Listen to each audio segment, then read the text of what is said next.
सबसे बड़ी बात यह है कि ये जब से चुनाव के आसपास का समय आ जाता है तब से हिंदुत्व और हिंदुज्म को लेकर बहस तेज क्यों हो जाती है। तो विजय कौशिक जी, आखिर थरूर जी हिंदुत्व हिंदूनेस को लेकर इतना मुखर हाल के दिनों में क्यों हो गए हैं? हालांकि उनका पुराना बयान हिंदू तालिबान का भी हमने सुना है। देखिए, पहली बात तो मुझे लगता है कि हमारी कांग्रेस पार्टी में कुछ लोग ऐसे हैं जिन्हें से देश की संस्कृति के बारे में, हिंदू और हिंदुत्व के बारे में ज्ञान नहीं है, इसलिए वो इस तरह की बातें करते हैं जिनसे पार्टी संकट में आ जाती है। और पार्टी के जो सोच है, पार्टी की जो विचारधारा है, वो इन लोगों से कहीं मैच नहीं खाती, क्योंकि ये इन लोगों के निजी बयान हैं। पार्टी ने तो कहा नहीं इनसे कि भाई आप इस मुद्दे पर बोलिए या इस मुद्दे पर किताब लिखिए। इन लोगों की अपनी निजी राय है जिससे पार्टी का कोई लेना देना नहीं है। लेकिन अब समय आ गया है कि सरकार इस दिशा में कानून बनाए, बीजेपी सरकार, जिसमें हिंदू और हिंदुत्व का अपमान करने वालों के लिए कठोर प्रावधान होने चाहिए, जिससे कोई भी मुंह उठाकर कुछ भी ऐसी बात ना कह सके जिससे समाज में वैमनस्य पैदा हो या हिंदुओं के दिलों पर चोट लगे या समाज के अंदर विघटन की स्थिति हो। तो अब समय आ गया है कि इस पर मोदी सरकार को विचार करना चाहिए। और कांग्रेस पार्टी इस तरह के बयानों की निंदा करती है जिससे समाज के अंदर आपसी वैमनस्य बढ़ता है, द्वेष बढ़ता है, हिंदू मुस्लिम की खाई बढ़ती है। क्योंकि मुझे लगता है कि शशि थरूर को पता ही नहीं है, अब तो उन्होंने इसमें हिंदी को भी जोड़ दिया। अरे हिंदी जो भाषा है वो हमारे देश की राष्ट्रभाषा है। इस देश को एक सूत्र में पिरोने का जो सपना देखा था हमारे महापुरुषों ने, इस देश के महान स्वतंत्रता सेनानियों ने, उसमें हिंदी एक महत्वपूर्ण मुद्दा है कि हिंदी के बगैर ये देश एकजुट हो ही नहीं सकता। तो हिंदी भाषा के प्रचार प्रसार के लिए उसे राष्ट्रभाषा बनाने की वकालत बहुत से हमारे देश के नेताओं ने की है। तो ऐसे में तो फिर अनुजा जी आपसे पूछेंगी कि फिर कार्रवाई कीजिए कांग्रेस पार्टी को अपने तमाम ऐसे लीडर्स पे जिसमें सलमान खुर्शीद का नाम आता है, जिसमें नाम आता है, आपने सुना अलवी साहब का नाम आ जाता है, जिसमें खुद राहुल गांधी भी जिस तरह की बात करते हैं। तो कार्रवाई हो जानी चाहिए शशि थरूर के साथ इन तमाम नेताओं पर, क्योंकि हाल के अगर 10 दिन के आप नतीजे उठाएं स्टेटमेंट्स को लेकर, तो हिंदुत्व को लेकर किस तरह के टारगेटेड बयान दिए गए हैं इन पॉलिटिकल लीडर्स के जरिए, ये मुझे बताने की आवश्यकता नहीं है। कहेंगे तो मैं सिलसिलेवार तरीके से वो स्टेटमेंट्स भी सुनवा दूंगी। देखिए, मैं आपको बिल्कुल कुछ चीजें स्पष्ट कर देना चाहता हूँ। हमारा देश भारत एक लोकतांत्रिक देश है। यहाँ हर किसी को अपनी बात रखने की, कहने की आजादी है, और लोकतांत्रिक व्यवस्था का वो फायदा उठाकर वो लोग अपनी बात कहते हैं, जिसका कांग्रेस पार्टी को कोई लेना देना नहीं है जिन बातों से। अब इसमें तो सरकार को चाहिए या तो वो ये घोषित करे कि यह देश लोकतांत्रिक देश नहीं है, और आपको कोई भी बात कहनी है तो उसके लिए आपको सरकार से मंजूरी लेनी पड़ेगी, तो खत्म कर दीजिए इस सिस्टम को। लेकिन उन्होंने कोई बात कही है। अब देखिए, हमारे देश में हर तरह के लोग रहते हैं, आपको मालूम है। कुछ लोग ऐसे भी हैं कि जो पाकिस्तान की जीत पर निजी बयान देकर विजय कौशिक जी ने इस बार देखिए सिलसिलेवार तरीके से आपके 4-5 ऐसे लीडर्स हैं जो हिंदुत्व को लेकर, हिंदुओं को लेकर, हिंदू होने को लेकर अपनी बात को रख रहे हैं। आखिर क्यों कांग्रेस पार्टी को इन तरह के बातों पर अपने बयान देने पड़ रहे हैं? क्या ये कांग्रेस आला कमान की तरफ से तय हो रहा है सब कुछ? देखिए, आप एक बात बिल्कुल स्पष्ट रूप से समझ लीजिए। पहली बात तो भाजपा को इन मुद्दों पर बोलने का कोई हक ही नहीं है, क्योंकि देश के प्रधानमंत्री माननीय मोदी जी को यही नहीं पता कि हिंदुत्व है क्या। वो खुद अपने बयान में कह चुके हैं कि हमारे ऋषि मुनि भी हिंदुत्व की पूरी तरह से परिभाषा नहीं जान पाए। आरएसएस के जो प्रमुख हैं उन्हें हिंदुत्व के बारे में कह गए नहीं मालूम। उनका कहना है कि हिंदुत्व वही है जो विवेकानंद का था, जो अंबेडकर का था। तो सबसे पहले ये हमसे आकर क्लास लें कि हिंदुत्व है क्या, उसके बाद हम इन्हें बताएंगे। दूसरी बात ये, मैंने क्या आपसे आकर क्यों क्लास लेनी चाहिए? नहीं, एक मिनट अनुजा, एक मिनट। आपसे आकर बीजेपी को क्यों हिंदुत्व या हिंदू होने की या हिंद होने के बारे में कुछ जानकारी या सीखना चाहिए, कैसे, ये बताइए। व्यूअर्स ये जानना चाह रहे हैं क्योंकि लगातार जो कमेंट्स आ रहे हैं उनको भी मैं पढ़ रही हूँ। और बताइए मुझे विजय कौशिक जी, क्यों उन्हें जानना चाहिए, आपसे पढ़ना चाहिए, सीखना चाहिए? जी देखिए, हिंदुत्व का मूल मंत्र क्या है? सर्वे भवन्तु सुखिनः, सर्वे सन्तु निरामयाः, सर्वे भद्राणि पश्यन्तु मा कश्चित् दुःखभाग् भवेत्। कांग्रेस एक ऐसी पार्टी है जिसने 36 बिरादरियों के कल्याण के लिए काम किया। हमने चाहे सड़कें बनवाई, चाहे पुल बनवाए, चाहे आईआईटी बनवाई, चाहे हमने मेडिकल कॉलेज बनवाए, हॉस्पिटल्स बनवाए, जो भी काम किए हमने समाज के प्रत्येक वर्ग के कल्याण के लिए करवाए। ये नहीं है कि हमने किसी मुसलमान के लिए हॉस्पिटल खोला था केवल, या हमने कॉलेज आप किसी तो छाती मुसलमान। ठोक कर बोलते हैं, आप तो छाती ठोक कर बोलते हैं। सलमान खुर्शीद को देखिए, आप तो छाती ठोक कर बोलते हैं। आपका कांग्रेस का नाम तो मुसलमान पार्टी होना चाहिए भाई साहब, आप भूल गए इस ये चीज जो को।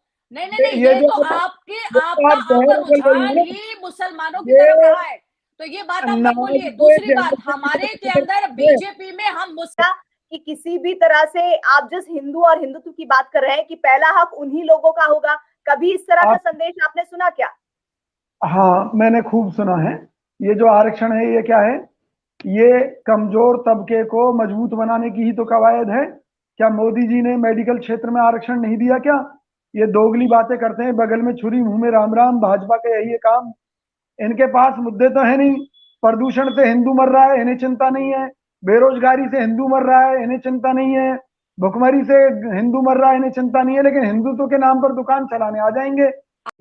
विजय जी, मुझे बताइए कि हिंदू और हिंदुत्व और हिंद को लेकर किसी तरह की नफरत है क्या कुछ पॉलिटिकल लीडर्स को जो आपकी पार्टी में शामिल है? क्योंकि वो तो एक तरह से सेल्फ गोल ही कर रहे हैं चुनाव के दरमियान। इस तरह के स्टेटमेंट क्या लग रहा है कि कांग्रेस पार्टी को फायदा पहुंचाएंगे? ऐसी सोच के साथ किया जा रहा है ये बयानबाजियों को? देखिए, मैं आपसे पहले भी कह चुका हूं, यह इन लोगों के निजी बयान हैं। इनका कांग्रेस पार्टी से कोई लेना देना नहीं है इन बयानों का। लोकतंत्र में अगर किसी का अपनी बात रखना अपराध है तो मोदी सरकार को चाहिए कि इन लोगों को जेल में भेज दे।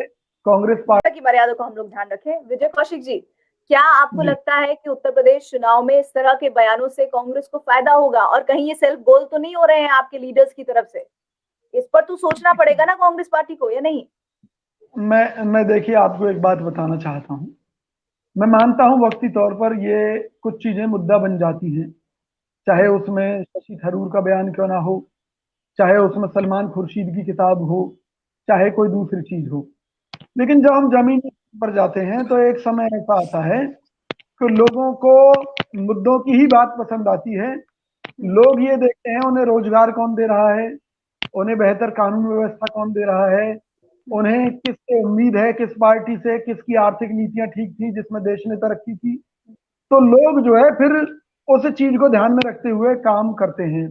आप हिमाचल का मुद्दा देख लीजिए, वहां भी हिंदुत्व ये सब हिंदू मुस्लिम सब मुद्दे जो है भाजपा द्वारा उछाले गए थे, लेकिन रिजल्ट क्या रहा?